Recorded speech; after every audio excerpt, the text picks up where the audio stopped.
Master, speak, thy servant heareth. Master, let it now be heard. I am listening, God, for thee. What thou hast said to me. Master, speak, thy servant heareth. Master, let it now be heard. I am listening, God, for thee. What thou hast said to me. Yes, Master. I'm waiting for your word, O Lord. Speak to me personally. This morning, Lord, let the word of God come. Let the word of God speak to us, O Lord Jesus. Lord, help us to understand. Help us to understand you much, Lord. Little more closer. Little more closer, O Lord Jesus. Speak to us. Lord, I bind every satanic power, every darkness, Lord, which is standing in an obstacle to this word of God. I bind every satanic force and every human force which is standing against your voice. Bless this church. Bless this message. In Jesus' name I pray. Amen. Amen. For this today's message, the title of the sermon is, I have seen that you are righteous. ಈ ಒಂದು ದಿನದ ಸಂದೇಶದ ಶೀರ್ಷಿಕೆಯು ನೀನು ನೀತಿವಂತನೆಂದು ನಾನು ನೋಡಿದ್ದೇನೆ. When God looked around the world with his wide open eyes, you could find one person by name Noah. ದೇವರು ಈ ಲೋಕವನ್ನೆಲ್ಲ ದೃಷ್ಟಿಸಿ ನೋಡುತ್ತಿರುವಂತಹ ಸಮಯದಲ್ಲಿ ಆತನು ನೋಹನೆಂಬ ವ್ಯಕ್ತಿಯನ್ನು ಕಂಡನು. That you can read in Genesis chapter 7 verse 1 is God says to Noah, Noah, come into the ark, you and all your households, because I have seen that you are righteous before me in this generation. ಆದಿಕಾಂಡ 7ನೇ ಅಧ್ಯಾಯ 1ನೇ ವಾಕ್ಯದಲ್ಲಿ ದೇವರು ಹೇಳುತ್ತಾನೆ, ಆಗ ಯೆಹೋವನು ನೋಹನಿಗೆ, ನೀನು ನಿನ್ನ ಮನೆಯವರೆಲ್ಲರೂ ನಾವೆಯಲ್ಲಿ ಸೇರಿರಿ, ಈಗಿನವರಲ್ಲಿ ನೀನೊಬ್ಬನೇ ನನ್ನ ಮುಂದೆ ನೀತಿವಂತನಾಗಿ ನಡೆಯುವುದನ್ನು ನೋಡಿದ್ದೇನೆ. See the wonderful thing. God was scanning through everybody, each and every people in that generation and found one man was righteous before God. ಇಲ್ಲಿ ದೇವರು ಪ್ರತಿಯೊಬ್ಬ ವ್ಯಕ್ತಿಯನ್ನು ಗಮನಿಸಿ ನೋಡುವಂತಹ ಸಮಯದಲ್ಲಿ ಒಬ್ಬ ವ್ಯಕ್ತಿ ಮಾತ್ರವೇ ದೇವರ ದೃಷ್ಟಿಯಲ್ಲಿ ನೀತಿವಂತನಾಗಿ ಕಂಡು ಬರುತ್ತಾನೆ. The dictionary says the meaning of righteousness is a behavior that is morally justifiable or right. It is justifiable action of a person. ಇಲ್ಲಿ ನೀತಿ ಎಂಬುದಾಗಿ ಹೇಳುವುದಾದರೆ ನೈತಿಕವಾಗಿ ಸಮರ್ಥನೀಯ ಅಥವಾ ಸರಿಯಾದ ನಡವಳಿಕೆ ಎನ್ನುವುದನ್ನು ಸೂಚಿಸುತ್ತದೆ. In human eye we set our standards. ಒಬ್ಬ ಮನುಷ್ಯನ ಒಂದು ದೃಷ್ಟಿಯಲ್ಲಿ ಒಂದು ಹಂತವನ್ನು ಆತನು ನೇಮಿಸಿಕೊಳ್ಳುತ್ತಾನೆ. So this scale of measuring the righteousness is that all the people in that maybe area or in that nation or in the whole world, there is a standard for measuring anything. Here, righteousness means it is an acceptable behavior of a person. Is righteousness, is justice, is uprightness, and is every attitude. ಇಲ್ಲಿ ಒಬ್ಬ ವ್ಯಕ್ತಿಯನ್ನು ಅಲ್ಲಿ ನಾವು ಮಾನದಂಡದಿಂದ ಅಂದರೆ ಅಳತೆಗೋಲಿನಿಂದ ಅವನನ್ನು ಅಳತೆ ಮಾಡಿ ನೋಡಬೇಕಾಗುತ್ತದೆ ಎಂದು ಹೇಳುವುದಾದರೆ ಅದು ಒಂದು ವೇಳೆ ಒಂದು ಚಿಕ್ಕ ಸ್ಥಳವಾಗಿರಬಹುದು, ಇಲ್ಲವೇ ಒಂದು ರಾಷ್ಟ್ರದ ಜನರಾಗಿರಬಹುದು, ಇಲ್ಲವೇ ಪೂರ್ತಿ ಈ ಒಂದು ಪ್ರಪಂಚದ ಜನರನ್ನೇ ಆಗಲಿ ಅವರನ್ನು ಮಾನದಂಡದಿಂದ ಮಾಪನ ಮಾಡಿ ನೋಡಬೇಕು ಎಂದು ಹೇಳುವುದಾದರೆ ಆತನ ನಡವಳಿಕೆಯು ನೈತಿಕ ನ್ಯಾಯ ಸದ್ಗುಣ ಅಥವಾ ಪ್ರಾಮಾಣಿಕತೆಯ ಅಂಗೀಕೃತ ಮಾನದಂಡಗಳಿಂದ ಅವರನ್ನು ಅಳತೆ ಮಾಡಿ The ನಿರೂಪಿಸಲ್ಪಡುವಂಥದ್ದಾಗಿದೆ. standard differs from place to place. ಈ ಒಂದು ಕಾರ್ಯವು ಮತ್ತು ಒಂದು ಸ್ಥಳದಿಂದ ಇನ್ನೊಂದು ಸ್ಥಳಕ್ಕೆ ಅದು ಬದಲಾಗುತ್ತದೆ. The standard of goodness is differs with people to people, and also society to society, also country to country. ಒಬ್ಬ ವ್ಯಕ್ತಿಯ ಆ ಒಂದು ಮಾನದಂಡವು ಒಂದು ಸ್ಥಳದಿಂದ ಇನ್ನೊಂದು ಸ್ಥಳಕ್ಕೆ, ಒಂದು ವ್ಯಕ್ತಿಯಿಂದ ಇನ್ನೊಂದು ವ್ಯಕ್ತಿಗೆ ಮತ್ತು ಒಂದು ದೇಶದಿಂದ ಇನ್ನೊಂದು ದೇಶಕ್ಕೆ ಅದು ಬದಲಾಗುವಂಥದ್ದಾಗಿ ಕಾಣಲ್ಪಡುತ್ತದೆ. What is accepted behavior in one society is not the acceptable behavior in another society. ಒಂದು ಸಮಾಜದಲ್ಲಿ ಅಂಗೀಕೃತವಾಗಿರುವಂಥ ನಡವಳಿಕೆಯು ಇನ್ನೊಂದು ಸಮಾಜದಲ್ಲಿ ಅದು ಅಂಗೀಕೃತವಾಗಿರುವುದಿಲ್ಲ. You know, once we were going in a ship, ಒಂದು ಬಾರಿ ಹಡಗಿನಲ್ಲಿ ಪ್ರಯಾಣ ಮಾಡುತ್ತಿರುವಾಗ and the lot of in that foreigners and also some of the North Indians also came in that ship. ಆ ಒಂದು ಹಡಗಿನಲ್ಲಿ ವಿದೇಶಿಯರು ಮತ್ತು ಉತ್ತರ ಭಾರತದ ಜನರು ಅದರಲ್ಲಿ ಪ್ರಯಾಣಿಸುತ್ತಾ ಇದ್ದರು. It was a peaceful day that everybody is enjoying calm, quiet environment and all that. Suddenly, these North Indian people started putting one bhajana. ಇಲ್ಲಿ ಎಲ್ಲವೂ ಸಮಾಧಾನವಾಗಿ ಸಂತೋಷವಾಗಿ ಆ ಹಡಗಿನಲ್ಲಿ ಪ್ರಯಾಣ ಮಾಡುತ್ತಿರುವಂತಹ ಸಮಯದಲ್ಲಿ ಈ ಉತ್ತರ ಭಾರತದ ಜನರು ಅಲ್ಲಿ ಭಜನೆ ಮಾಡುವುದಕ್ಕೆ ಪ್ರಾರಂಭಿಸಿದರು.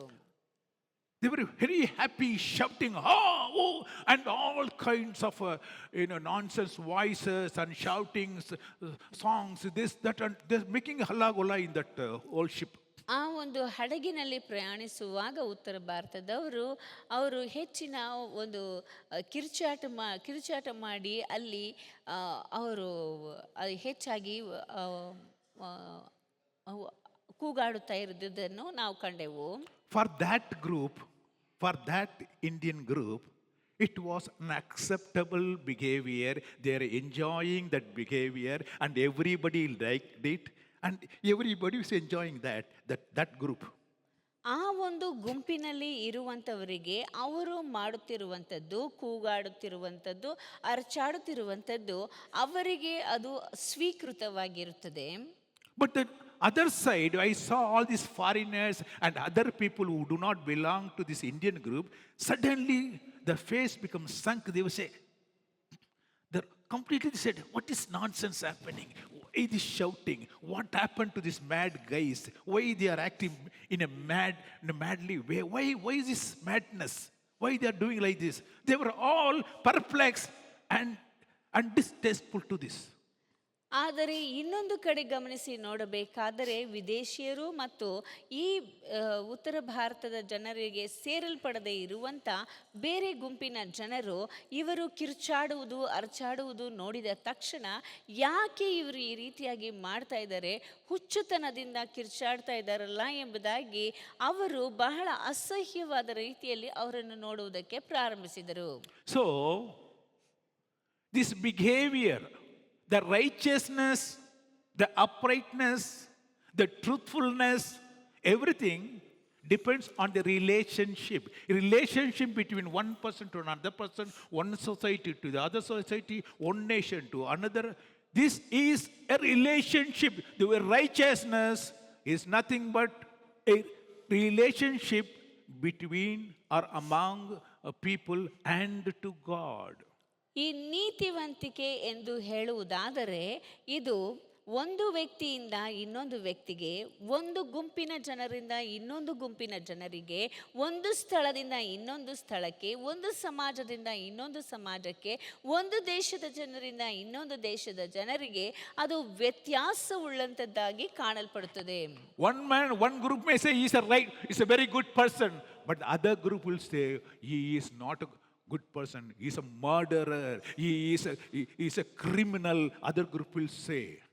ಒಂದು ಗುಂಪಿನ ಜನರು ಹೇಳಬಹುದು ಈತನು ಬಹಳ ಒಳ್ಳೆಯ ವ್ಯಕ್ತಿ ಎಂಬುದಾಗಿ, ಆದರೆ ಇನ್ನೊಂದು ಗುಂಪಿನ ಜನರು ಈತನು ಕೊಲೆಗಾರನು ಎಂಬುದಾಗಿ ಅವನ ಮೇಲೆ ತಪ್ಪು ಹೊರಿಸಬಹುದು. So the righteousness means the standard by which everyone should accept he is good. ಇಲ್ಲಿ ನೀತಿವಂತಿಕೆ ಎಂದು ಹೇಳುವುದಾದರೆ ಎಲ್ಲರೂ ಆ ವ್ಯಕ್ತಿಯನ್ನು ಅವರು ಒಪ್ಪಿಕೊಳ್ಳಬೇಕು ಎನ್ನುವಂತ ಮಾನದಂಡದಿಂದ ಅಳೆಯುವಂತದ್ದಾಗಿದೆ. A truthfulness, a acceptable truthfulness. ಇಲ್ಲಿ ನಿಜ ಎಂಬುದಾಗಿ ಹೇಳುವುದಾದರೆ ಅದು ಎಲ್ಲರಿಂದ ಒಪ್ಪಿಕೊಳ್ಳಬೇಕಾಗಿದೆ. Even the whole world may accept this. But God has a different measure to measure that fellow's righteousness, that fellow's truthfulness, that fellow's uprightness. ಈ ಪೂರ್ತಿ ಲೋಕವೇ ಆ ವ್ಯಕ್ತಿಯನ್ನು ಒಪ್ಪಿಕೊಳ್ಳಬಹುದು, ಆದರೆ ಆ ವ್ಯಕ್ತಿಯ ಸದ್ಗುಣಗಳು, ನಡವಳಿಕೆಗಳು, ನೀತಿವಂತಿಕೆಯನ್ನು ದೇವರು ಮಾತ್ರವೇ ಆತನ ಮಾನದಂಡದಿಂದ ಅಳೆಯುವುದಕ್ಕೆ ಸಾಧ್ಯ ಉಂಟು. Because his standard is different. He scans everything, every thought also he scans whether he is a good person, his intentions are good.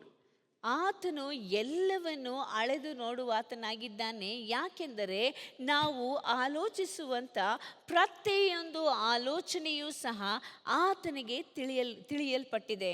Because we can act to the people. ಯಾಕೆಂದರೆ ಜನರ ಮುಂದೆ ನಾವು ನಟಿಸಬಹುದು. Because most of us are actors. ಯಾಕೆಂದರೆ ನಮ್ಮಲ್ಲಿ ಅನೇಕರು ನಟನೆ ಮಾಡುವಂತವರು. For different people, different acting we put up.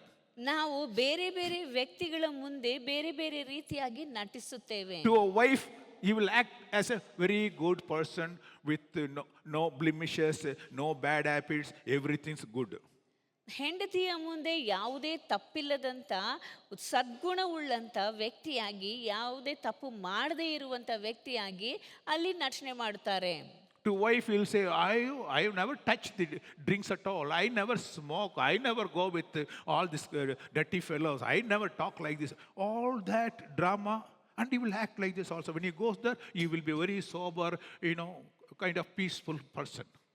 ಹೆಂಡತಿಯ ಮುಂದೆ ಹೋಗಿ ನಾನು ಧೂಮಪಾನ ಮಾಡುವುದಿಲ್ಲ, ಕುಡಿಯೋದಿಲ್ಲ, ಬೇರೆಯವ್ರ ಥರ ಎಲ್ಲ ಬೇರೆ ಕೆಟ್ಟ ಚಟಗಳು ನನ್ನಲ್ಲಿ ಇಲ್ಲ ಎಂಬುದಾಗಿ ಹೇಳಿ ಹೆಂಡತಿಯ ಮುಂದೆ ತುಂಬ ಒಳ್ಳೆಯ ವ್ಯಕ್ತಿಯ ರೀತಿಯಲ್ಲಿ ಅವರು ತೋರ್ಪಡಿಸಿಕೊಳ್ಳುತ್ತಾರೆ. But if you go and ask their friends, they will tell you how bad that fellow is, how drunkard he is, how much cigarette he smokes, and to whom are all he is going after. Everything they will reveal. ಆದರೆ ಅವರ ಸ್ನೇಹಿತರ ಬಳಿಯಲ್ಲಿ ಹೋಗಿ ಕೇಳುವುದಾದರೆ ಈ ವ್ಯಕ್ತಿಯು ಎಷ್ಟು ಧೂಮಪಾನ ಮಾಡುತ್ತಾನೆ, ಹೇಗೆಲ್ಲ ಕುಡಿಯುತ್ತಾನೆ, ಯಾವ್ಯಾವ ಕೆಟ್ಟ ಚಟಗಳು ಇವನಿಗೆ ಇದೆ, ಯಾರ್ಯಾರ ಕೆಟ್ಟ ಚಟಗಳನ್ನು ಇವನು ತನ್ನ ಹವ್ಯಾಸವಾಗಿ ಮಾಡಿಕೊಂಡಿದ್ದಾನೆ ಎಂಬುದಾಗಿ ಸ್ನೇಹಿತರು ಹೇಳುತ್ತಾರೆ. Hello. God says, when God saw the whole world, their very intentions were bad, that God found during the period of Noah, the people who lived there, all their works are evil works, and their intentions, even the very thinking, was so bad and evil. ಅಲ್ಲಿ ದೇವರು ನೋಹನ ಕಾಲದಲ್ಲಿ ಭೂಲೋಕವನ್ನು ದೃಷ್ಟಿಸಿ ನೋಡುವಂತಹ ಸಮಯದಲ್ಲಿ ಅಲ್ಲಿದ್ದಂಥ ಎಲ್ಲ ಜನರು ದುರ್ಮಾರ್ಗಿಗಳು ಮತ್ತು ಅವರ ಆಲೋಚನೆಯೂ ಸಹ ಕೆಟ್ಟದ್ದಾಗಿರುವುದನ್ನು ಗಮನಿಸಿದನು. So in God's standard, no one can hide, my dear friend, how you are acting to your wife, how you are acting to your friends, how you are acting in an office, how you are behaving with some people outside, and what is your intentions in your mind, that also he knows. ದೇವರ ಮುಂದೆ ಯಾರೂ ನಟನೆ ಮಾಡುವುದಕ್ಕೆ ಸಾಧ್ಯವಿಲ್ಲ. ನೀನು ಮಕ್ಕಳ ಮುಂದೆ ಹೇಗೆ, ಹೆಂಡತಿಯ ಮುಂದೆ ಹೇಗೆ, ಗಂಡನ ಮುಂದೆ ಹೇಗಿರುತ್ತಿ ಎನ್ನುವುದನ್ನು ಆತನು ಎಲ್ಲವನ್ನೂ ಗಮನಿಸಿ ನೋಡುತ್ತಾ ಇದ್ದಾನೆ. Hallelujah. Hallelujah. That's why Psalmist says, search your heart. My God, you search my heart and know my heart today. See if there be any wicked ways in me. What he says, Lord, I myself cannot find what are the problems with me. But Lord, if you scan me, you can always point out. Because in our acceptable terms, what happened? We'll say certain things are not bad, correct? We have our own standard. This is okay. Beyond, if we cross this border only, that is bad. So we limit ourselves to do certain bad things, do evil things to certain level. ನಾವು ದೇವರ ವಾಕ್ಯವು ಹೇಳುತ್ತದೆ, ದೇವರೇ ನನಗೆ ಆ ಒಂದು ಮಾರ್ಗವು ಸರಿಯಾದಂಥ ಮಾರ್ಗವು ಯಾವುದು ಎಂಬುದಾಗಿ ನೀನು ಲಕ್ಷಿಸಿ ನನ್ನನ್ನು ಕಟಾಕ್ಷಿಸಿ ಅದನ್ನು ತೋರಿಸು ಎಂಬುದಾಗಿ ಕೀರ್ತನೆಗಾರನು ಹೇಳುತ್ತಾನೆ. ಆದರೆ ನಾವು ಕೆಲವು ಕಾರ್ಯಗಳನ್ನು ಮಾಡುವಂಥ ಸಮಯದಲ್ಲಿ ಇದು ಪರವಾಗಿಲ್ಲ, ಇದು ಸರಿ ಎಂಬುದಾಗಿ ನಮಗೆ ನಾವೇ ಅದನ್ನು ಒಪ್ಪಿಕೊಂಡು ಅದನ್ನು ಮಾಡಿಕೊಳ್ಳುವಂಥ ವ್ಯಕ್ತಿಗಳಾಗಿ ಕಾಣಲ್ಪಡುತ್ತೇವೆ. Are you not doing it? ನಾವು ಇದನ್ನು ಮಾಡುವುದಿಲ್ಲವೇ? ಇದೆಲ್ಲ ಓಕೆಪ್ಪ, these are all small things, you will leave it. What is that? Small things. சின்ன பொய் பேசினா இல்லை சொல்கிறோம்ல, அதெல்லாம் small lies only, that all you can ignore it. இல்லை, நமக்கு ஒரு ஸ்டாண்டர்ட் வச்சுருக்கிறோம். நம்ம இவ்வளோ பொய் பேசலாம் ஒரு நாளைக்கே. கேட்பாங்க, என்னப்பா சிகரெட் பிடிக்கிறியா? இல்லை சார், ஒரு நாளைக்கு மேக்ஸிமம் என்ன சார் 5 தான் சார். இப்போ முடியல பண்ணி சிகரெட் பிடிப்பியா? இல்லவே இல்லை சார், நான் சிகரெட்லாம் விட்டு எவ்வளோ நாளாச்சு, அதெல்லாம் பண்ணுறதில்லை. ஆனால் இவர் ஸ்டாண்டர்ட் என்ன? இவர் ஸ்டாண்டர்ட் என்ன? ஒரு நாளைக்கு 5 சிகரெட் பிடிச்சா சிகரெட் பிடிச்ச மாதிரி இல்லை. 5க்கு மேலே தன்னா தான் அவர் சிகரெட் பிடிக்கிறவர். 100 ml மேலே போட்டால் தான் அவர் குடிக்காரு. 100 ml கீழே போட்டார்னா அவரு, அது இவங்களே ஸ்டாண்டர்ட் பண்ணி வச்சுக்கிறாங்க. ஒரு ஸ்டாண்டர்டு, இவ்வளோ குடிக்கலாம் ஒரு நாளைக்கு. நான் குடிக்காரன் கிடையாது. ஆனால் என்னது, நானே குடிக்காரன் கிடையாது. இவ்வளோ தான் குடிப்பேன், இவ்வளோ தான் போய் பேசுவேன், இவ்வளோ தான் திருடுவேன். அவ்வளோ திருட மாட்டேங்க. எப்போதாவது ஹோட்டலுக்கு போனோன்னா 2-3 ஸ்பூன் எடுத்துன்னு வந்துடுவேன், அவ்வளோதான். அதுக்கு மேலாம் பண்ண மாட்டேன். டப்பாலாம் தூக்கின்னு வர மாட்டேன். ஏதோ 1-2 ಸ್ಪೂನ್. ಒರ್ತರ್ ಕೂಡ ನಂಗೆ ಒರ್ತರು ಅಮ್ಮ ಆವಾಗ ಏನು ಒಂದು ತಮಾಷೆಗೆ 2-3 ಸ್ಪೂನ್ ತಗೊಂಡು ಬರುವುದು ಅಷ್ಟೇ. ಅದೇನು ತಪ್ಪು? ಏನದು standard? We have our own standard that we are righteous. To this extent I can speak lies, to this extent I can rob, to this extent I can do mischiefs, to this extent I can do sin. We have our own standard. ಪ್ರತಿಯೊಬ್ಬ ವ್ಯಕ್ತಿಯು ತನ್ನ ಜೀವಿತದಲ್ಲಿ ತಾನು ಮಾಡುತ್ತಾ ಇರುವಂಥ ಕೆಟ್ಟ ಚಟಗಳನ್ನು ಆತನು ಇದು ಸರಿ ಎಂಬುದಾಗಿ, ಇದು ಪರವಾಗಿಲ್ಲ, ನನ್ನ ಜೀವನದಲ್ಲಿ ನಾನು ಇದನ್ನು ಮಾಡಬಹುದು, ಯಾಕೆಂದರೆ ನಾನು ಬೇರೆಯವರ ರೀತಿಯಲ್ಲಿ ಹೆಚ್ಚಾಗಿ ಏನು ಮಾಡುತ್ತಾ ಇಲ್ಲ. ಬರೀ ಒಂದು ದಿನಕ್ಕೆ 5 ಸಿಗರೇಟ್ ಕುಡಿತೀನಿ, ಒಂದು ದಿನಕ್ಕೆ ಬರೀ 100 ml ಅಷ್ಟು ನಾನು ಕುಡಿತೀನಿ ಅಷ್ಟೇ. ಅದರಿಂದ ಸ್ವಲ್ಪನೇ ನಾನು ಸುಳ್ಳು ಮಾತಾಡೋದು, ಯಾವಾಗಲೂ ಒಂದು ಸಲ ನಾನು ಕದಿತೀನಿ. ಈ ರೀತಿಯಾಗಿ ಅವರು ಮಾಡುವಂಥ ಕೆಟ್ಟ ಕಾರ್ಯಗಳನ್ನು ಅವರು ಇದಿಷ್ಟು ಮಾಡಿದರೆ ಇದು ಪರವಾಗಿಲ್ಲ, ಇದು ಸರಿ ಎಂಬುದಾಗಿ ಅವರದೇ ಆದಂಥ ಅಳತೆಯ ಕೋಲು ಅವರಿಗೆ ಉಂಟು. That is why David says, Lord, I have my own standard, I know what it is. But you search me, Lord, and know my heart today. See if there be any wicked ways in me, Lord. Point out what all things. I must have been compromised. I must have compromised to all this in saying that it's all okay, it's all good, nothing wrong. We have our own feelings and nothing wrong in this. If you do all this, that's all small things. It's all nothing wrong in this.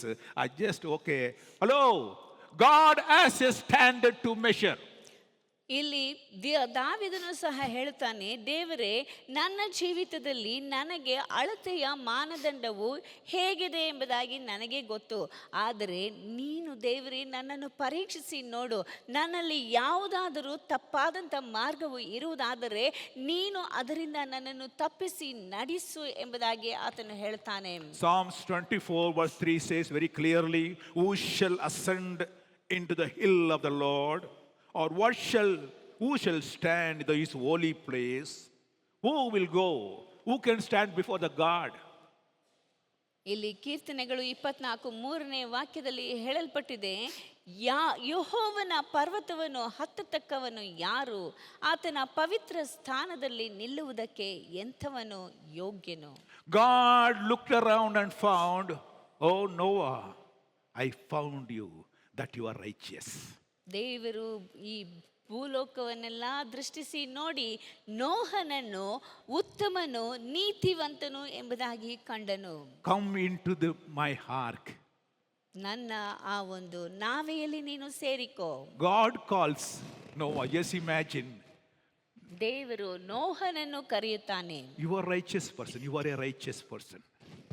ನೀನು ಒಬ್ಬ ನೀತಿವಂತನಾದಂಥ ವ್ಯಕ್ತಿ. Who is righteous? ಯಾರು ನೀತಿವಂತನು? He that hath clean hands, a pure heart, and not lifted up his soul unto vanity, and sown deceitfully.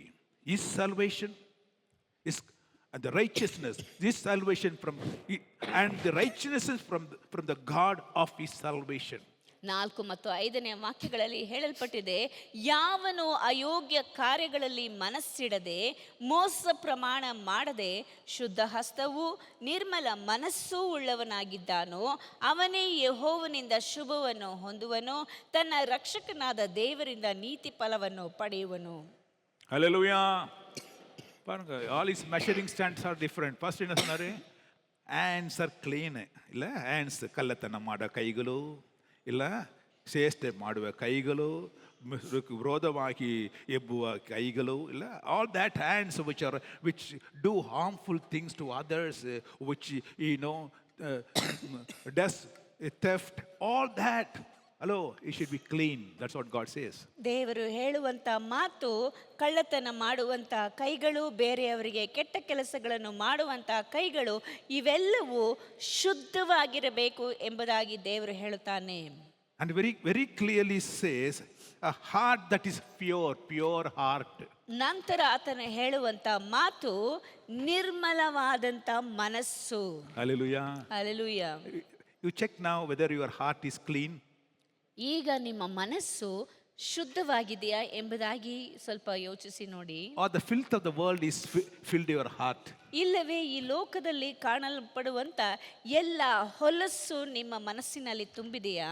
All the sin, the thinking, he says the very thinking is evil. So are your heart is filled with evil thinking, lustful things in your heart? ನಿಮ್ಮ ಮನಸ್ಸಿನಲ್ಲಿ ಬೇಡದೆ ಇರುವಂತ ಕೆಟ್ಟ ಕಾರ್ಯಗಳು, ಆ ಆಲೋಚನೆಗಳು ನಿಮ್ಮ ಮನಸ್ಸಿನಲ್ಲಿ ತುಂಬಿದೆಯಾ?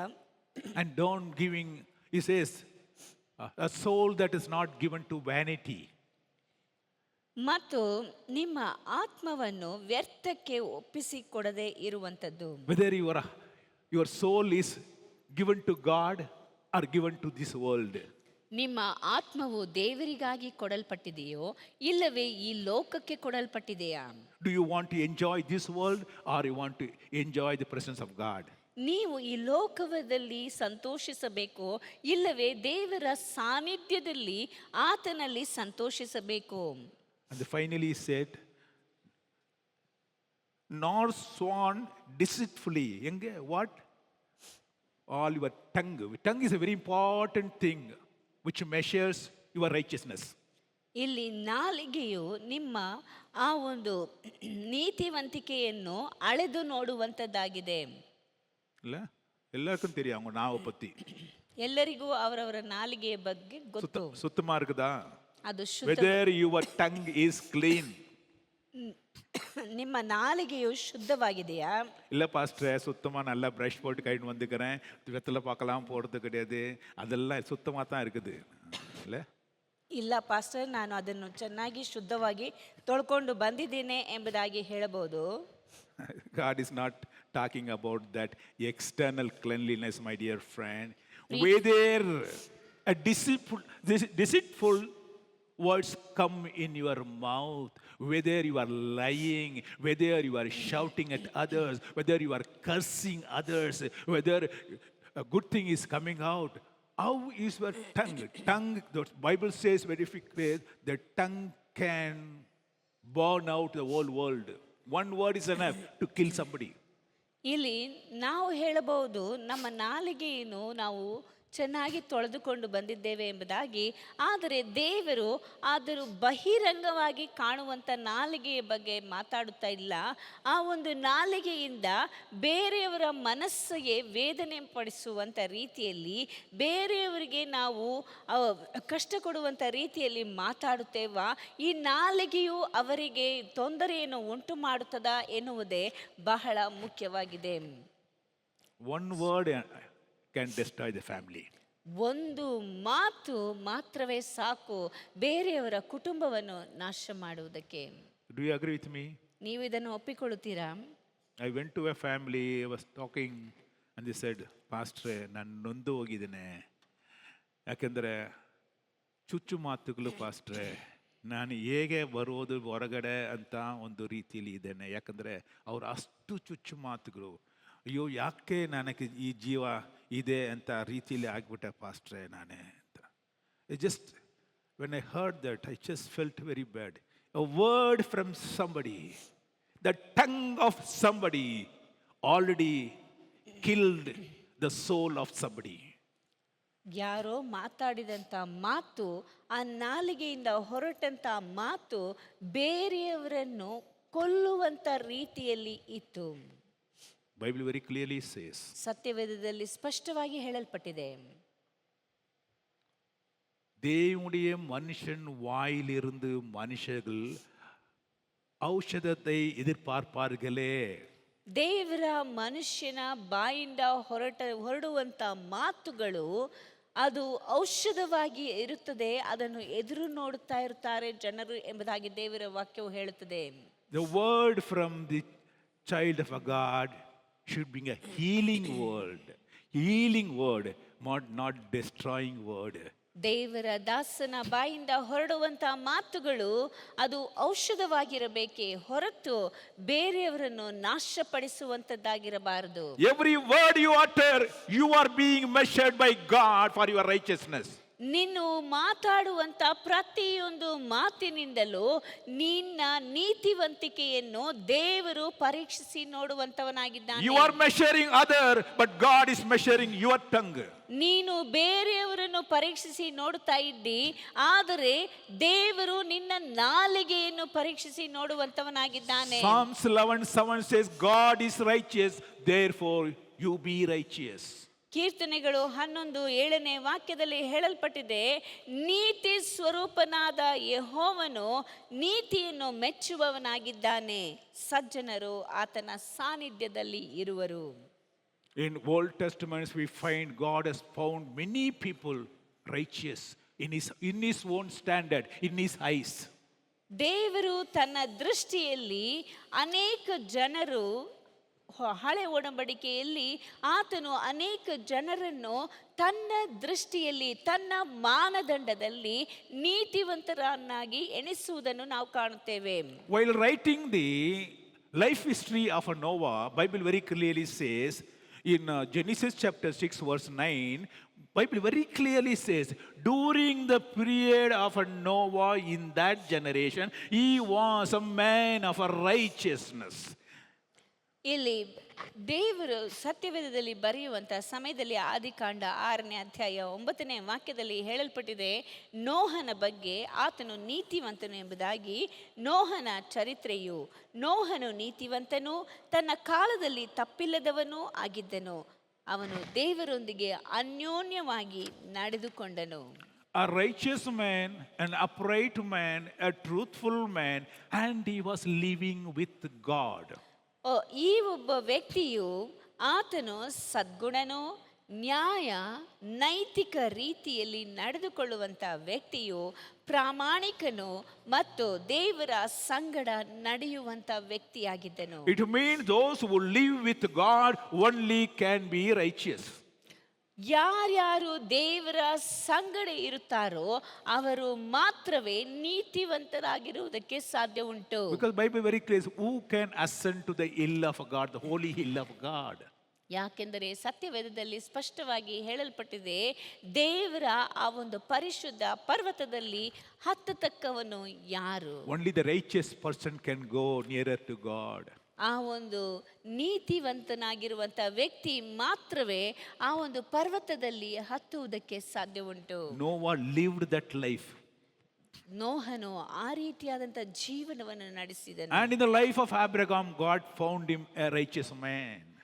ಅಬ್ರಹಾಮನ ಜೀವಿತದಲ್ಲಿಯೂ ಸಹ ದೇವರು ಆತನನ್ನು ನೀತಿವಂತನಾಗಿ ಕಂಡನು. Here, Abraham followed God. ಇಲ್ಲಿ ಅಬ್ರಹಾಮನು ದೇವರನ್ನು ಹಿಂಬಾಲಿಸಿದನು. See, God goes to Abraham saying, Abraham, you come with me. I will guide you. I'll lead you. ಇಲ್ಲಿ ದೇವರು ಹೋಗಿ ಅಬ್ರಹಾಮನಿಗೆ, ನೀನು ನಾನು ಹೇಳಿದಂಥ ಸ್ಥಳಕ್ಕೆ ಬಾ, ನಾನು ನಿನ್ನನ್ನು ನಡೆಸುವೆನು, ನಿನ್ನ ಸಂಗಡ ಇರುವೆನು ಎಂಬುದಾಗಿ ಹೇಳ್ತಾನೆ. In Genesis chapter 15 verse 6 says, when God said, Abraham, you follow me, I will guide you. This man just blindfold simply accepted God's word and followed him. And Bible says, it was accounted unto him as righteousness.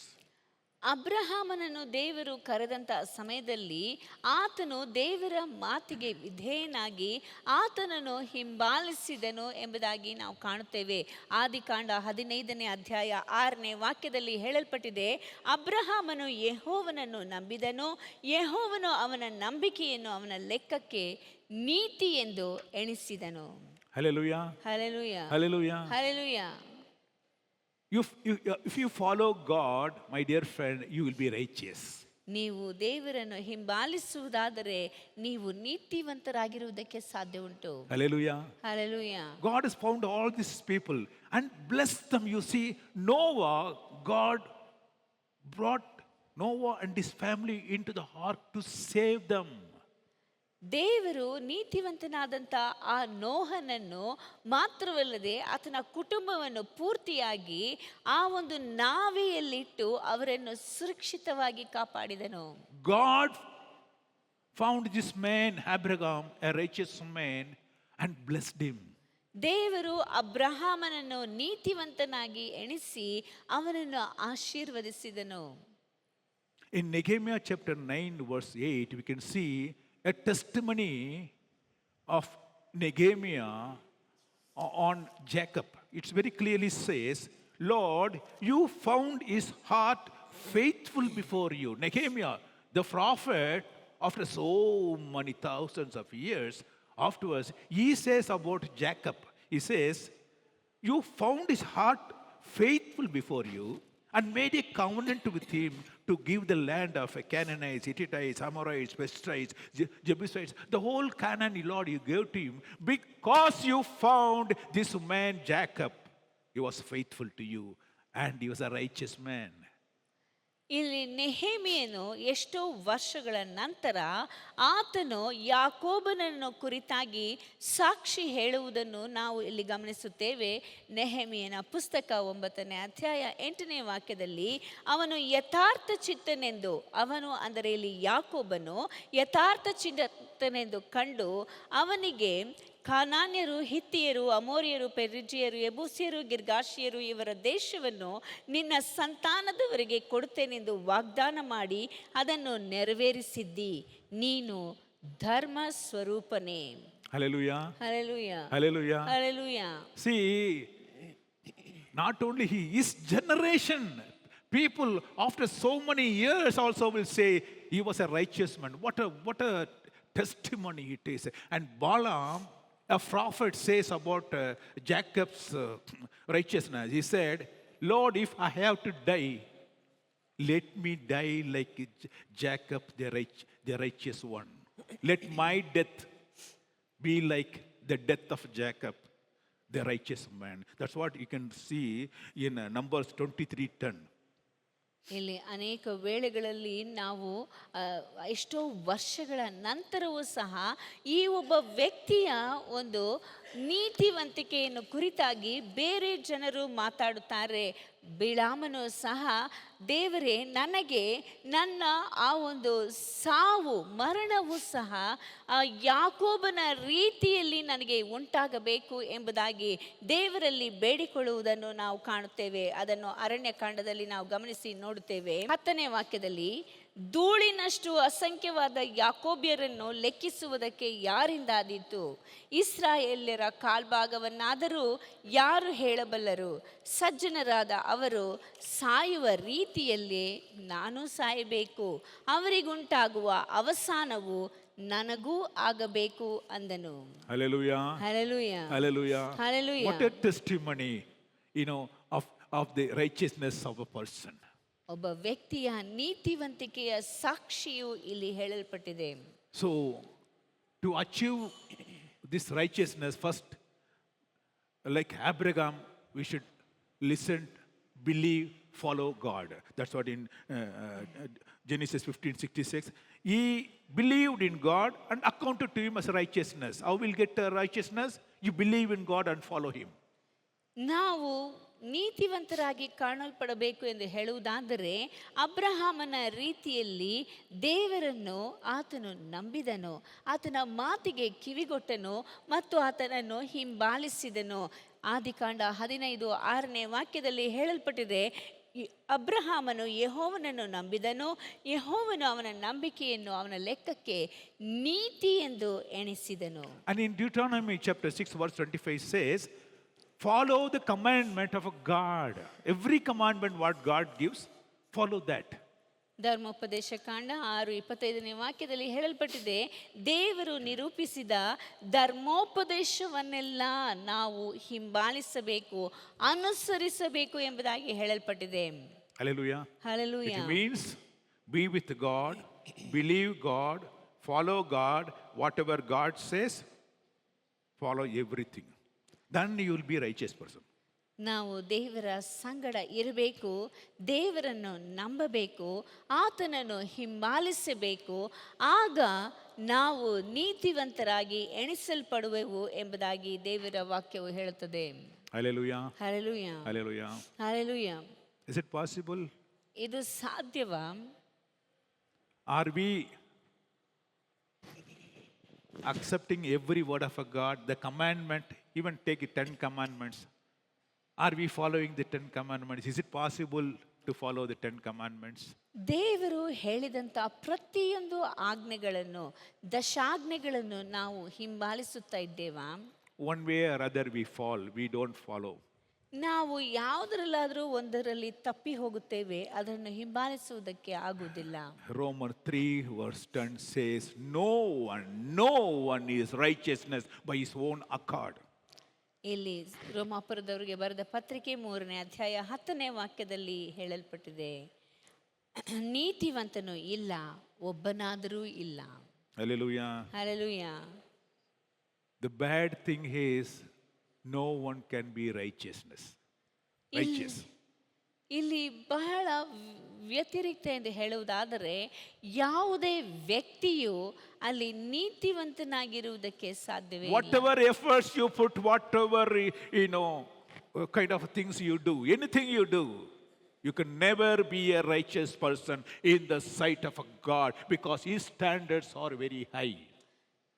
ನಾವು ನಮ್ಮ ಜೀವಿತದಲ್ಲಿ ಮನುಷ್ಯರಾಗಿ ನಾವು ಯಾವುದೇ ಮಾನದಂಡದಿಂದ ಎಷ್ಟೇ ಪ್ರಯತ್ನಿಸಿದರೂ ಸಹ ಆತನ ದೃಷ್ಟಿಯಲ್ಲಿ ನಾವು ನೀತಿವಂತರಾಗಿ ಕಂಡುಬರುವುದಕ್ಕೆ ಸಾಧ್ಯವಿಲ್ಲ. ಯಾಕೆಂದರೆ ದೇವರು ಅಳೆಯುವಂಥ ಅಳತೆಯೇ ಬೇರೆ ಮತ್ತು ಅದು ಉನ್ನತವಾದದ್ದು. Then how one can be a righteous person?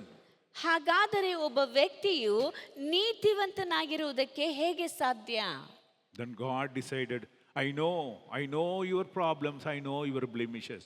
So what do? Is the sins you have done, I'll take it on my head. The evil things you have done, I'll pay for it. So I will die on behalf of you and take all the punishment of yours on me and give my righteousness to you. ಇಲ್ಲಿ ದೇವರು ಹೇಳುವಂಥ ಮಾತು, ನೀವು ನಿಮ್ಮ ಜೀವಿತದಲ್ಲಿ ಪಡುವಂಥ ಬಾಧೆಗಳು ನನಗೆ ಗೊತ್ತು. ನಿಮಗೆ ಈ ರೀತಿಯಾದಂಥ ನೀತಿವಂತರಾಗಿ ಜೀವಿಸುವುದಕ್ಕೆ ಸಾಧ್ಯವಾಗುತ್ತಿಲ್ಲ. ನಿಮ್ಮ ಜೀವಿತದಲ್ಲಿ ನೀವು ಮಾಡಿರುವಂಥ ಪ್ರತಿಯೊಂದು ತಪ್ಪು ಅಪರಾಧಗಳನ್ನು ನಾನು ನನ್ನ ತಲೆ ಮೇಲೆ ಹೊತ್ತುಕೊಂಡು ನಿಮಗೆ ನೀತಿವಂತರಾಗಿರುವಂಥ ಆ ಒಂದು ಪದವಿಯನ್ನು ಕೊಡುತ್ತೇನೆ. You cannot do whatever you do, my dear friend. It's I'll give my coat to you, and you will be a king. You will be a cleansed person, because by whatever efforts you put, you can't clean yourself. It is my blood. So I will pour out my blood. I'll be nailed on the cross on your behalf. I'll sacrifice my life for you. And God became sin. And God got crucified on the cross to shed the blood so that we may be cleansed through the blood of God and be a righteous people. ನೀವು ನಿಮ್ಮ ಜೀವಿತದಲ್ಲಿ ಮಾಡಿರುವಂಥ ಪ್ರತಿಯೊಂದು ಪಾಪಗಳನ್ನು ನಿಮ್ಮದೇ ಆದಂಥ ರೀತಿಯಲ್ಲಿ ನೀವು ತೊಳೆದರೂ ಸಹ ಅದು ಶುದ್ಧವಾಗುವುದಿಲ್ಲ. ಆದ್ದರಿಂದ ನಾನು ನನ್ನನ್ನೇ ಸಂಪೂರ್ಣವಾಗಿ ತ್ಯಾಗ ಮಾಡಿ ನನ್ನ ರಕ್ತದಿಂದ ನಿಮ್ಮ ಪ್ರತಿಯೊಂದು ಪಾಪಗಳನ್ನು ತೊಳೆಯುತ್ತೇನೆ. ಮಾತ್ರವಲ್ಲದೆ ಆ ಎಲ್ಲ ಪಾಪಗಳನ್ನು ನನ್ನ ಮೇಲೆ ಹೊತ್ತುಕೊಂಡು ನಿಮ್ಮನ್ನು ನೀತಿವಂತರನ್ನಾಗಿ ಮಾಡುತ್ತೇನೆ ಎಂಬುದಾಗಿ ಹೇಳುವಂಥ ದೇವರು ತನ್ನನ್ನೇ ಆ ಒಂದು ಶಿಲುಬೆಯ ಮೇಲೆ ಮೊಳೆಗಳಿಂದ ಜಡಿಯಲ್ಪಟ್ಟು ತನ್ನ ರಕ್ತವನ್ನು ನಿಮಗಾಗಿ ಸುರಿಸಿದಂಥವನಾಗಿದ್ದಾನೆ. 2 Corinthians chapter 5 verse 21 says, God made him who had no sin to be sin for us, so that in him we might become righteousness of God. 2 ಕೊರಿಂಥದವರಿಗೆ ಬರೆದ ಪತ್ರಿಕೆ 5ನೇ ಅಧ್ಯಾಯ 21ನೇ ವಾಕ್ಯದಲ್ಲಿ ಹೇಳಲ್ಪಟ್ಟಿದೆ, ನಾವು ಆತನಲ್ಲಿ ದೇವರಿಗೆ ಸಮರ್ಪಕರಾದ ನೀತಿ ಸ್ವರೂಪಿಗಳಾಗುವಂತೆ ದೇವರು ಪಾಪ ಜ್ಞಾನವಿಲ್ಲದ ಆತನನ್ನು ನಮಗೋಸ್ಕರ ಪಾಪ ಸ್ವರೂಪಿಯಾಗ ಮಾಡಿದನು. Hallelujah. Hallelujah. So if you accept Jesus Christ, my dear friend, however sinful person you are, you will be made, you will be cleansed by the blood of God, and you will be made a righteous person. ನೀವು ಎಷ್ಟೇ ಅಪರಾಧಗಳನ್ನು ಪಾಪಗಳನ್ನು ಮಾಡಿರುವುದಾದರೂ ಸರಿ, ದೇವರು ತನ್ನ ರಕ್ತದಿಂದ ನಿಮ್ಮನ್ನು ತೊಳೆದು ನಿಮ್ಮನ್ನು ಆತನು ನೀತಿವಂತರನ್ನಾಗಿ ಶುದ್ಧರನ್ನಾಗಿ ಮಾಡುತ್ತಾನೆ. Hallelujah. Hallelujah. Hallelujah. Hallelujah. The good news is that God give his righteousness to us and taking all the punishment of a sinner on him. ಇಲ್ಲಿ ಶುಭ ವರ್ತಮಾನ ಏನೆಂದು ಹೇಳುವುದಾದರೆ, ದೇವರು ನಮ್ಮ ಎಲ್ಲ ಪಾಪಗಳನ್ನು, ಅದಕ್ಕೆ ಬೇಕಾಗಿರುವಂಥ ದಂಡನೆಯನ್ನು ತನ್ನ ಮೇಲೆ ಹೊತ್ತುಕೊಂಡು ಆತನ ಆ ಒಂದು ನೀತಿವಂತಿಕೆಯನ್ನು ನಮಗೆ ಕೊಟ್ಟಿದ್ದಾನೆ. Hallelujah. Hallelujah. Oh, what a beautiful thing. You know, what all we have to do is just believe in God, accept him as our Savior, and he will cleanse us with his blood and make us pure, and he will be in our righteous person. Very nice to hear. After all, what are you going to do? Just accept, believe God. Correct? ನಾವು ಮಾಡಬೇಕಾಗಿರುವಂಥದ್ದೆಲ್ಲ ದೊಡ್ಡ ಕಾರ್ಯವೇನಿಲ್ಲ. ಆತನನ್ನು ಹಿಂಬಾಲಿಸಬೇಕು, ಆತನ ಮಾತಿಗೆ ವಿಧೇಯರಾಗಬೇಕು, ಆತನನ್ನು ನಂಬಬೇಕು. ಆಗ ಆತನು ನಮ್ಮನ್ನು ಶುದ್ಧ ಮಾಡಿ ನಮ್ಮನ್ನು ಆತನ ಮಾರ್ಗದಲ್ಲಿ ನಡೆಸುವ ಆತನಾಗಿದ್ದಾನೆ. Hallelujah. Hallelujah. Hallelujah. Hallelujah. Is that okay? Or anything else you have to do? ಅದು ಮಾತ್ರವೇ, ಇಲ್ಲವೇ ಇನ್ನೂ ಏನಾದರೂ ಮಾಡಬೇಕಾ? Only believe, na? That's all, na? Just leave it. That's all. God will take care of it, and we will continue to be what we were. ಬರೀ ಆತನಲ್ಲಿ ನಂಬಿಕೆ ಇಡಬೇಕಲ್ವೇ? ಸರಿ, ಅದನ್ನು ನಂಬಿಕೆ ಇಟ್ಟು ಆಮೇಲೆ ನಾವು ನಮ್ಮ ಜೀವಿತದಲ್ಲಿ ಏನು ಮಾಡ್ತಾ ಇದ್ದೇವೋ ಅದನ್ನೇ ಮಾಡ್ತಾ ಇರಬೇಕು, ಹೌದಲ್ವೇ? Just for a drama, somebody calls, or in a cinema, ordinary people, they are crowned with a king's crown, and they are giving a king's coat, king's these things. And when they come to the stage, what people now see? they see him as a king. So what he should be? He should behave as a king. It's an ordinary person, a roadside person. Somebody picked him up and say, come on, you act as a king. I'll give you my dress, the king dress, king crown, everything now. You will be, just when we see, you should be king. So what and how the man should be behaving? He should be behaving as a king. So when he comes on the stage, he's got a royal gown and a crown, and his walk should be எப்படி இருக்கணும்? Like a ஐயா king. பிச்சை பண்ணுங்க, ஐயா பிச்சை பண்ணுங்க. அவன் பிச்சைக்காரன் ஒரிஜினலா என்ன? அவன் பழைய பாவம் திரும்பி வருகுதோ, பிசாசின் மீது பட்சம் உனக்கு அதிகமாகுதோ. ஏன் முதல்ல அவன் பிச்சைக்காரன். யார் அவன்? பிச்சைக்காரன். அப்ப என்ன ஆச்சுப்பா? இப்போ கிங்கோட கிரௌனை தூக்கி வச்சு, கிங்க ட்ரெஸ்ஸை போட்டு, நல்ல கோல்ட் செயின் எல்லாம் போட்டு, ஷூவெல்லாம் போட்டு, இங்கே வந்து ராஜாவா நீ உட்கார்ந்துடுறான்னு சொன்னா கூட, பழைய பாவம் திரும்பி வருகுதோ, பிசாசின் மீது பட்சம் உனக்கு அதிகமாகுதோ. அவன் பிறவி குணம் விட்டு போகிறதே கிடையாது, இல்லை? ಒಬ್ಬ ವ್ಯಕ್ತಿಯನ್ನು ಕರೆದು ನೀನು ಒಬ್ಬ ನಾಟಕದಲ್ಲಿ ಅರಸನಾಗಿ ಅಲ್ಲಿ ನಟಿಸಬೇಕು ಎಂದು ಹೇಳಿ ಅವನಿಗೆ ಬೇಕಾಗಿರುವಂಥ ವಸ್ತ್ರ, ಆ ಕಿರೀಟ ಎಲ್ಲವನ್ನು ಹಾಕಿ ಸಿಂಹಾಸನದ ಮೇಲೆ ಕುಳ್ಳಿರಿಸಿದಾಗಲೂ ಸಹ ಆತನ ಹಳೆಯ ಜೀವಿತದ ಆ ಒಂದು ಬುದ್ಧಿಯು, ಆ ಒಂದು ವರ್ತನೆಯು ಅವನನ್ನು ಬಿಟ್ಟು ಹೋಗುವುದಿಲ್ಲ. ಆತನು ಮೇಲೆ ಬಂದ ಮೇಲೆಯೂ ಸಹ ಆತನು ಆ ಒಂದು ಹಳೆಯ ಜೀವಿತದ ಆ ಭಿಕ್ಷುಗಾರನ ರೀತಿಯಲ್ಲಿ ಆತನು ನಟಿಸುವುದನ್ನು ನಾವು ಕಾಣುತ್ತೇವೆ. ಪ್ರೀತಿಯುಳ್ಳ ದೇವಜನರೇ, ಒಬ್ಬ ವ್ಯಕ್ತಿಯನ್ನು ಆತನು ಅರಸನಾಗಿರಬೇಕು, ಆತನು ಅರಸನ ರೀತಿಯಲ್ಲಿ ಇರಬೇಕು ಎಂಬುದಾಗಿ ದೇವರು ನಮ್ಮನ್ನು ನಿಲ್ಲಿಸುವಂಥ ಸಮಯದಲ್ಲಿ ನಮ್ಮ ಹಳೆಯ ಆ ಒಂದು ಗುಣಗಳು ನಮ್ಮಿಂದ ದೂರ ಹೋಗಿರಬೇಕು. Now what are you? You are a king. ಈಗ ನೀನು ಯಾರು? ಒಬ್ಬ ಅರಸನು. The old things are passed away, everything becomes new. ಪೂರ್ವ ಸ್ಥಿತಿಯು ಎಲ್ಲವೂ ಹೋಗಿ ಎಲ್ಲವೂ ನೂತನವಾಗಿದೆ. If one is in Christ, the whole things are passed away, everything become new.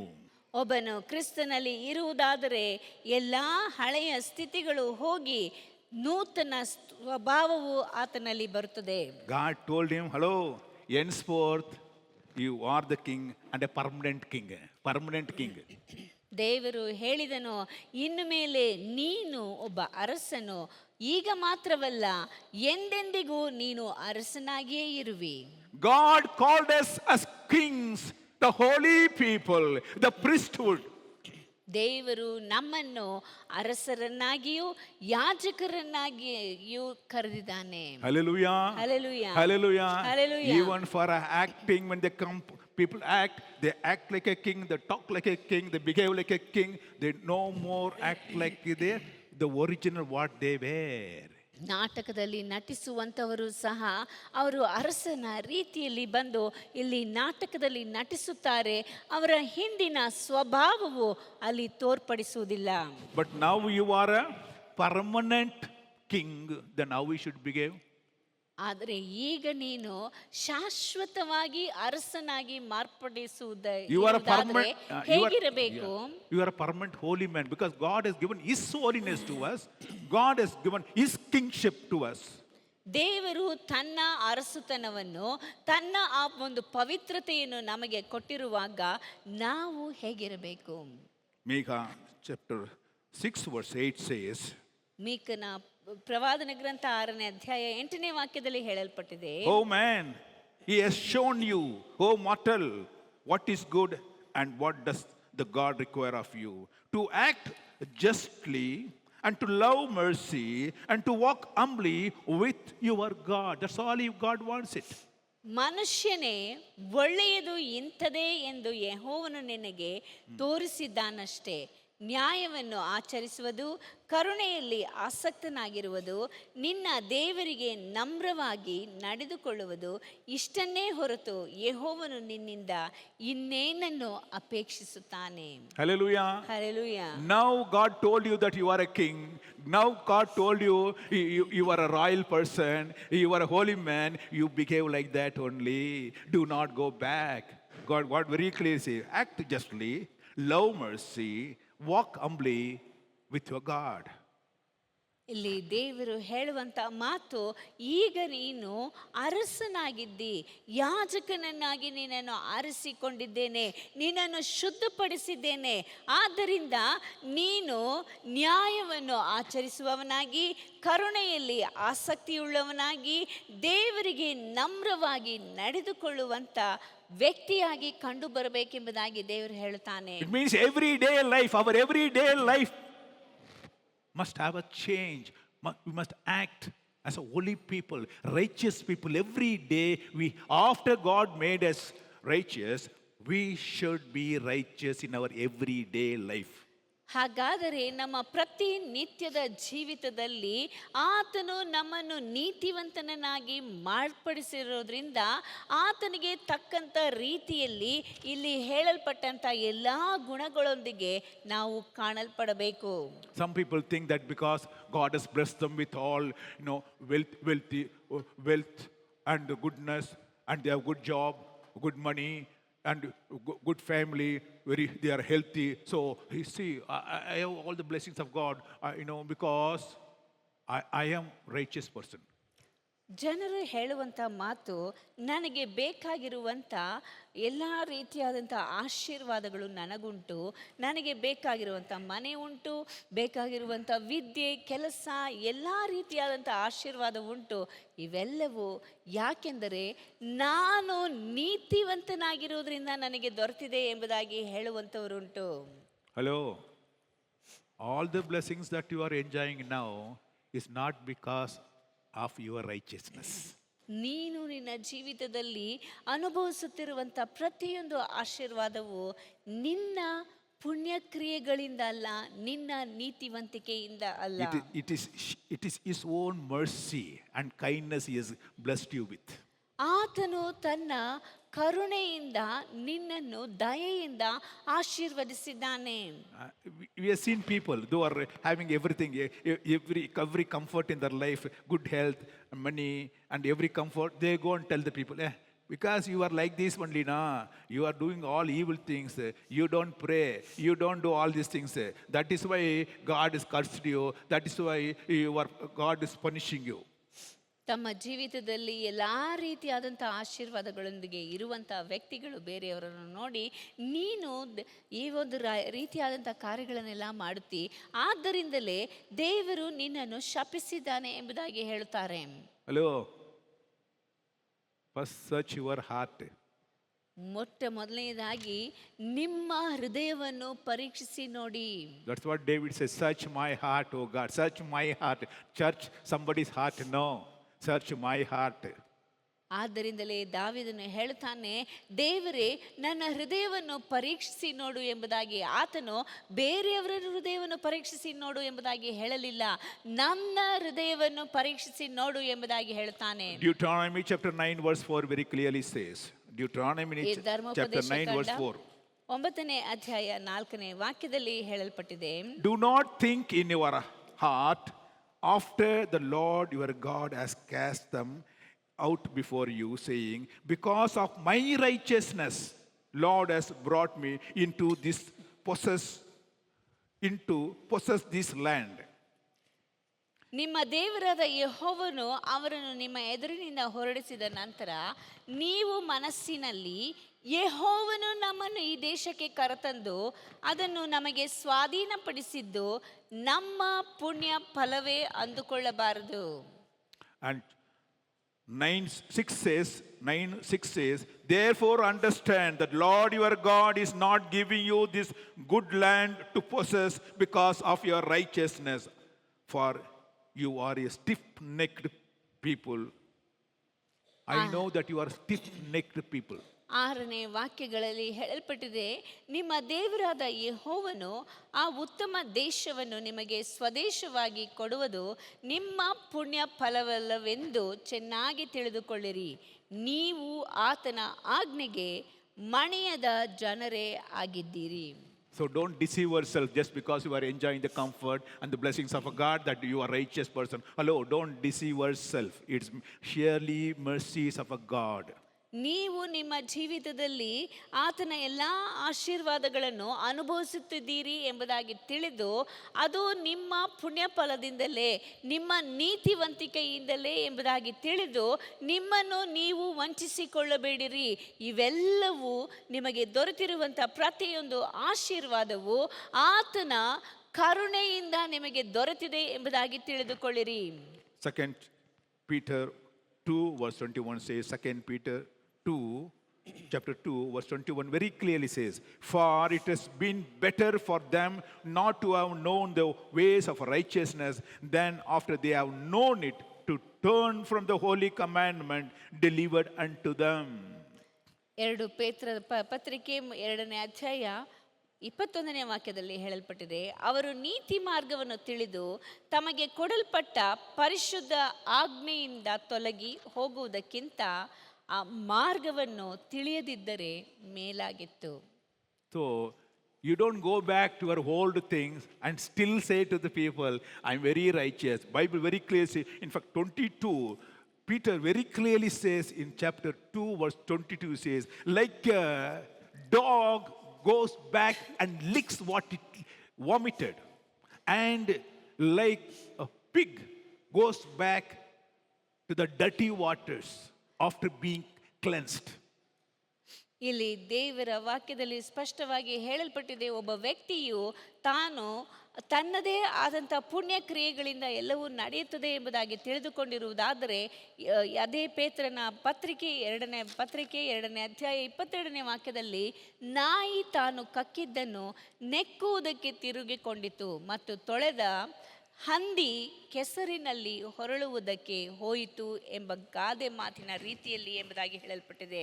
So my dear friend, present your bodies as an instrument of, do not present your members as instrument of unrighteousness to sin, but present yourselves to God as being alive from dead, and your members as instruments of righteousness to God. ಆದ್ದರಿಂದ ನಿಮ್ಮನ್ನು ಸಂಪೂರ್ಣವಾಗಿ ದೇವರಿಗೆ ನಾವು ಉಪಕರಣವಾಗಿರುವಂಥ ರೀತಿಯಲ್ಲಿ ಒಪ್ಪಿಸಿಕೊಡಬೇಕು ಎಂಬುದಾಗಿ ಹೇಳಲ್ಪಟ್ಟಿದೆ. Present every part of your body, your eyes, your brain, your hand, your leg, everything as an instrument to perform the righteous things. ನಾವು ದೇವರ ಹಸ್ತದಲ್ಲಿ ನಮ್ಮ ದೇಹದ ಪ್ರತಿಯೊಂದು ಕಾರ್ಯಗಳನ್ನು, ಪ್ರತಿಯೊಂದು ಸಾಧನಗಳನ್ನು, ಅಂಗಗಳನ್ನು ಆತನಿಗೆ ಒಪ್ಪಿಸಿಕೊಟ್ಟಂಥವರಾಗಿ ಅದು ದೇವರ ನೀತಿ ಕೃತ್ಯಗಳನ್ನು ನಡೆಸುವುದಕ್ಕಾಗಿ ಒಪ್ಪಿಸಿಕೊಡಬೇಕು ಎಂಬುದಾಗಿ ದೇವರ ವಾಕ್ಯದಲ್ಲಿ ಕಾಣುತ್ತೇವೆ. Revelation chapter 22 verse 11 says, he that does unjust, let him still continue. He that is filthy, let him continue. He that is righteous, let him continue. He that is holy, let him continue. But the reward of God comes when God comes. ಪ್ರಕಟಣೆಗಳು 22ನೇ ಅಧ್ಯಾಯ 11ನೇ ವಾಕ್ಯದಲ್ಲಿ ಹೇಳಲ್ಪಟ್ಟಿದೆ, ಅನ್ಯಾಯ ಮಾಡುವವನು ಇನ್ನೂ ಅನ್ಯಾಯ ಮಾಡಲಿ, ಮೈಲಿಗೆಯಾದವನು ತನ್ನನ್ನು ಇನ್ನೂ ಮೈಲಿಗೆ ಮಾಡಿಕೊಳ್ಳಲಿ, ನೀತಿವಂತನು ಇನ್ನೂ ನೀತಿಯನ್ನು ಅನುಸರಿಸಲಿ, ಪವಿತ್ರನು ತನ್ನನ್ನು ಇನ್ನೂ ಪವಿತ್ರ ಮಾಡಿಕೊಳ್ಳಲಿ ಎಂಬುದಾಗಿ ಹೇಳಲ್ಪಟ್ಟಿದೆ. Hallelujah. Hallelujah. So God looked around and found Noah, a righteous man. God looked around, he found Abraham, a righteous man. God looked around Abimelech and found him a righteous man. God looked around and found Jacob, a righteous man. My dear friend, God looked around Job and told Satan, where are you coming from, Satan? And that man said, I went around the world and coming from there. Then God asked Satan, hello Satan, did you put your eye upon my servant of God who is righteous? a truthful, and shuns evil, an upright person in my sight. ಇಲ್ಲಿ ದೇವರು ನೋಹನನ್ನು ಈ ಒಂದು ಲೋಕವನ್ನು ದೃಷ್ಟಿಸಿ ನೋಡಿದಾಗ ನೋಹನನ್ನು ನೀತಿವಂತನಾಗಿ ಕಂಡನು, ಅಬ್ರಹಾಮನನ್ನು ನೀತಿವಂತನಾಗಿ ಕಂಡನು, ಯಾಕೋಬನನ್ನು ನೀತಿವಂತನಾಗಿ ಕಂಡನು, ಅಬಿಮೆಲೆಕನನ್ನು ನೀತಿವಂತನಾಗಿ ಕಂಡನು, ಯಾಕೋಬನನ್ನು ನೀತಿವಂತನಾಗಿ ಕಂಡನು. ಮಾತ್ರವಲ್ಲದೆ ಇಲ್ಲಿ ನಾವು ಗಮನಿಸಿ ನೋಡುವಂಥ ಸಮಯದಲ್ಲಿ ಯೋಬನನ್ನು ನೀತಿವಂತನಾಗಿ ಕಂಡು ಆತನು ಸೈತಾನನಿಗೆ ಹೇಳುವಂಥ ಮಾತು, ನನ್ನ ದಾಸನಾದಂಥ ಯೋಬನಲ್ಲಿ ನೀನು ಯಾವುದಾದರೂ ಕೆಟ್ಟ ಕಾರ್ಯಗಳನ್ನು ಕಂಡಿಯೋ ಎಂಬುದಾಗಿ ಕೇಳುವುದನ್ನು ನಾವು ದೇವರ ವಾಕ್ಯದಲ್ಲಿ ಗಮನಿಸುತ್ತೇವೆ. ನಾವು ಆತನ ದೃಷ್ಟಿಯಲ್ಲಿ ಯಾವ ರೀತಿಯಾಗಿ ಕಂಡು ಬರುತ್ತಾ ಇದ್ದೇವೆ ಎನ್ನುವುದೇ ಇಲ್ಲಿ ಪ್ರಶ್ನಾರ್ಥಕವಾಗಿದೆ. How are you in the presence of God? ನೀವು ದೇವರ ಪ್ರಸನ್ನತೆಯಲ್ಲಿ ಯಾವ ರೀತಿಯಾಗಿ ಕಂಡು Can ಬರ್ತಾ ಇದ್ದೀರಿ? call out our name. He is my beloved. He is my righteous one. Can he say that? ದೇವರು ನಮ್ಮನ್ನು ನೋಡಿ ಈತನು ನೀತಿವಂತನು, ನನಗೆ ಅತಿ ಪ್ರಿಯನು ಎಂಬುದಾಗಿ ಆತನು ಹೇಳುವುದಕ್ಕೆ ಸಾಧ್ಯ ಉಂಟು? Who will ascend to the holy hill of our God? ಯಾರು ದೇವರ ಪರ್ವತಾಗ್ರದಲ್ಲಿ ಹತ್ತುವುದಕ್ಕೆ ಸಾಧ್ಯ ಉಂಟು? The righteous one only can go. ಅಲ್ಲಿ ಶುದ್ಧ ಮನಸ್ಸುಳ್ಳವನು ಮಾತ್ರವೇ ಹತ್ತುವುದಕ್ಕೆ ಸಾಧ್ಯ ಉಂಟು. Let's close in prayer. ನಾವು ಪ್ರಾರ್ಥನೆಯಲ್ಲಿ ಮುಗಿಸೋಣ. Heavenly Father, we praise and worship you, Lord, for the wonderful time that you've given us to meditate upon the word, righteousness of a person. Thank you, Lord. You found some of the people in the Old Testament, Lord, a righteous people. Lord, I pray, if you see us, if you scan us, where do we stand, O Lord? Lord, during the period of Noah, you found people's intentions and the very doing, everything were evil. Yes, Master. But among them, you found one man, a righteous man. Lord, help me to be in that kind of a person in my life, O Lord Jesus. You made me a righteous person by sacrificing your life, shedding your blood. Lord, you took all my sin upon you. Where I'm supposed to be punished, Lord, you got punished upon the cross. Yes, Master, for my sin, you have taken everything. Though I'm not worthy to be called Holy One, though I'm not worthy to be called a righteous one, though, Lord, I'm not worthy to receive the honor and the glory, all that you've given to me. And you ask me, now that you are clean, be clean. I am righteous, so be righteous, you told me, Lord. Help me to be righteous in my life all through. Bless all your people who heard this message, oh God. Let them be a righteous one in their lives. Yes, Master. Not just believing, but Lord, explicitly carrying out that righteousness in our lives. Bless your people. In Jesus' precious name I pray. Amen. Amen. Amen.